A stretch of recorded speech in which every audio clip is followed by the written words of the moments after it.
ఈ Kerala based boiled మటా rice ఎవరైనా try చేసినా? మేమైతే ఫస్ట్ టైం ట్రై చేస్తున్నాం. నిన్న తీసుకొచ్చిండు ఒక శాంపుల్ 1 kg. ట్రై చేద్దాము ఎట్లా ఉంటుందో తిందాము అనేసి తీసుకొచ్చాను అనమాట. టచ్ చేస్తే కొంచెం ఇట్లా స్టిక్కీగా ఉండే అనమాట. ఒక 3-4 టైమ్స్ మంచిగా కడిగి హాఫ్ గ్లాస్కి 2.5 గ్లాసెస్ వాటర్ అట్లా అందాదకి పోసినాం అనమాట. అండ్ ఒక హాఫ్ అన్ అవర్ నానబెట్టి పెట్టిన, కుక్కర్లో పెట్టకుండా నార్మల్గా బయటనే కుక్ చేసిన. బాగానే టైం పట్టింది, ఒక 20-25 minutes. బ్రౌన్ రైస్ తిన్న ఫీలింగ్ అండ్ మన రాగి సంకటి తిన్న ఫీలింగ్ వచ్చిందనమాట.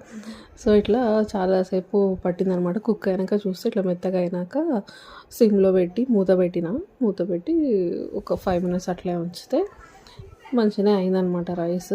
సో ఒకసారి ప్రెషర్ కుక్కర్లో కూడా పెట్టి చూడాలి. సో పర్లేదు, బాగానే అయింది. ఇంకా వేడిగా తింటేనే బెస్ట్ అని నాకు అనిపించింది. మీరు ఎంతమంది ట్రై చేసినారు? దీని బెనిఫిట్స్ ఏంటి ఎవరికైనా తెలుసా చెప్పండి.